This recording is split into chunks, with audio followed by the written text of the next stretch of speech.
Hello viewers, स्वागत है आप सभी का मेरे यूट्यूब चैनल स्कूल ट्यूशन गुरुजी में। आज हम बात करेंगे वर्कशीट 22 के बारे में, जो कि क्लास 9 के लिए जारी की गई है। विज्ञान सब्जेक्ट की या साइंस सब्जेक्ट की वर्कशीट है। 24 अगस्त के लिए जारी की गई है। यहाँ आप बच्चे अपना नाम लिखेंगे, आप क्लास टीचर का नाम लिखेंगे, ठीक है। ये है चैप्टर जीवन की मौलिक इकाई यानी कि NCERT का चैप्टर 5। आज जिसमें हम कोशिका अंगक यानी सेल ऑर्गेनेल्स के बारे में बात करेंगे। कुछ याद हो तो आप लोगों को, वर्कशीट 20 और 21 में हमने चैप्टर 5 के बारे में ही पढ़ा है। उसमें क्या बताया था मैंने?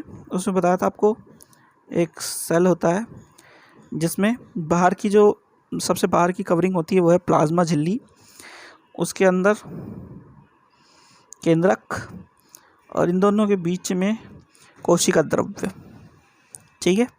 अब ये है किसी भी सेल के लिए। अब प्लाज्मा या कोशिका झिल्ली के अलावा कोशिका भित्ति इसमें मिलती है। कोशिका भित्ति मिलती है आप लोगों को आपके प्लांट सेल में। तो इसे चीज़ को ध्यान रखिएगा, इसे फिर कन्फ्यूज़न मत कीजिएगा। दो तरह के सेल बताए थे आपको, एक तो एक कोशिकीय और दूसरा बहुकोशिकीय। एक कोशिकीय का होगा जो अकेला सेल होगा, और बहुकोशिकीय में अलग अलग तरीके के एक साथ सेल जुड़ जाएंगे, ठीक है। प्रोकैरियोटिक और यूकैरियोटिक बताया था। तो आशा करता हूँ आप लोगों को ये चीज़ें याद आ गई होंगी। ये आपका थोड़ा सा रिवीजन था, छोटा सा। आगे बढ़ते हैं, देखते हैं क्या कह रहा है अभी ये, ठीक है।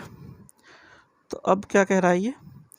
कोशिका के कम से कम 3 गुण या भाग अवश्य होते हैं: प्लाज्मा झिल्ली, केंद्रक या कोशिका द्रव्य। कोशिका में प्लाज्मा झिल्ली से घिरा हुआ तरल पदार्थ कोशिका द्रव्य कहलाता है, ठीक है। कोशिका द्रव्य आप लोगों को पता चल गया होगा क्या है। अब जो हम लोगों को तीसरी चीज़ पढ़नी है, शुरुआत करनी है जिसे पढ़ने की। कोशिका द्रव्य में केंद्रक के अलावा सूक्ष्म संरचनाएं होती हैं जिन्हें कोशिका अंगक कहते हैं।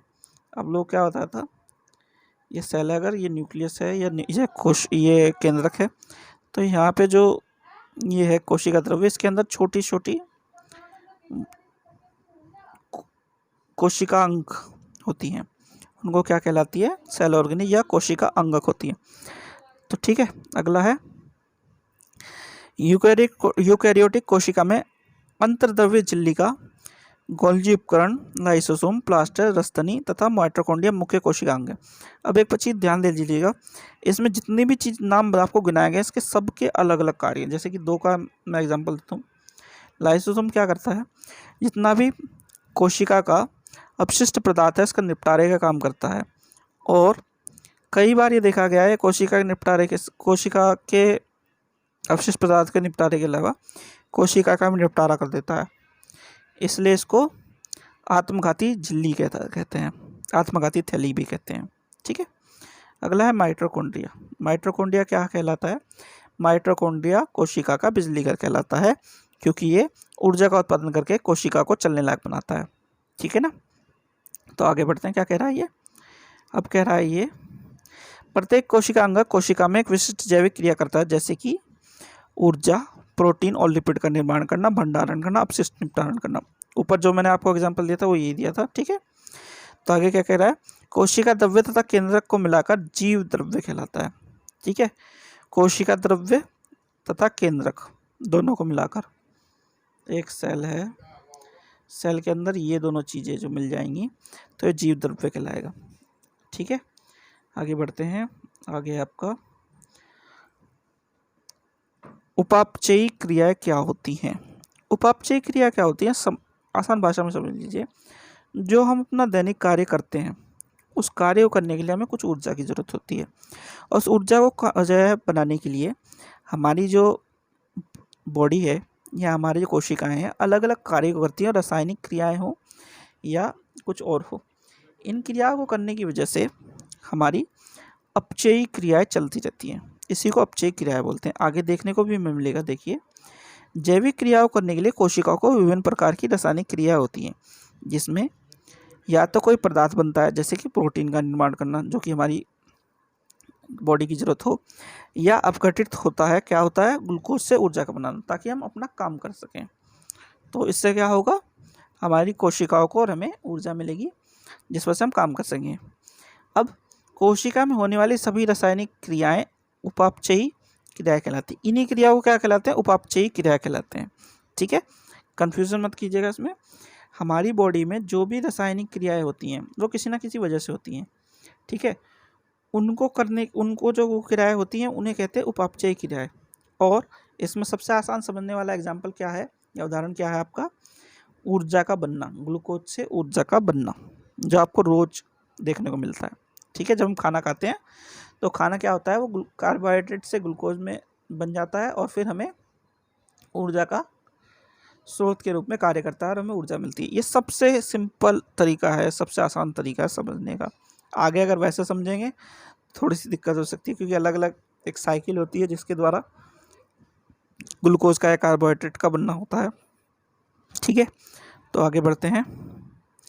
अब है हमारे 2 कोशिकाएं, जंतु कोशिका और पादप कोशिका, और यहाँ पे कोशिकांगकों के नाम दिए गए हैं ताकि आप इन्हें पढ़ लें आराम से। ठीक है, अब इसमें जो मेन चीज़ आपको ध्यान देनी है, इसमें जंतु कोशिका पादप कोशिका में कोशिका भित्ति, ये सिर्फ और सिर्फ कहाँ मिलेगी आपको? ये मिलेगी आपको कहाँ पे?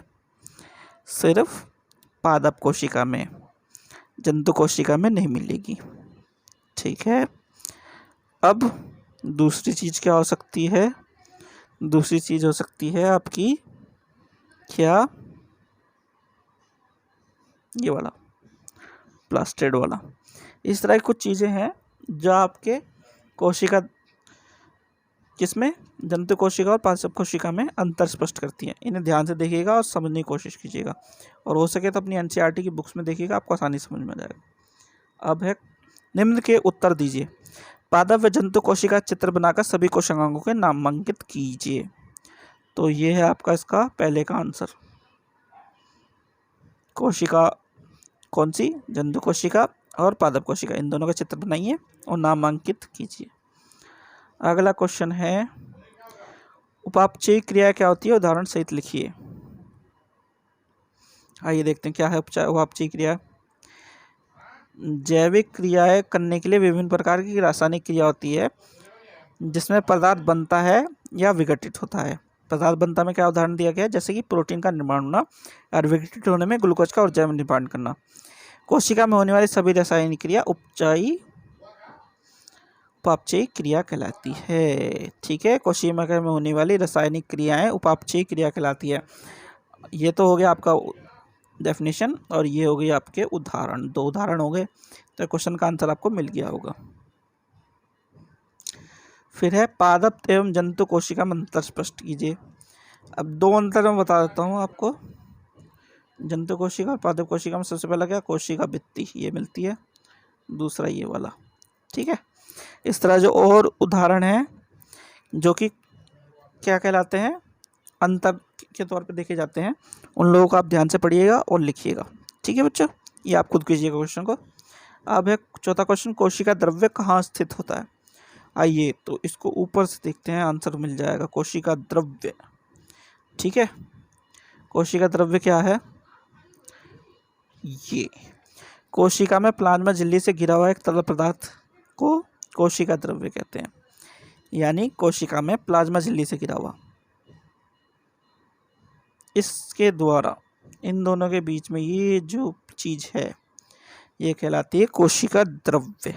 यहाँ पे जो तरल पदार्थ होता है, लिक्विड होता है, वो कहलाता है कोशिका द्रव्य। ठीक है बच्चों, इसे ध्यान से पढ़िएगा। अगर कोई दिक्कत हो तो एनसीईआरटी की बुक्स को कंसल्ट कीजिएगा, चैप्टर 5 है ये आपका, ताकि इसे ध्यान से आप समझ सको। ठीक है, थैंक यू।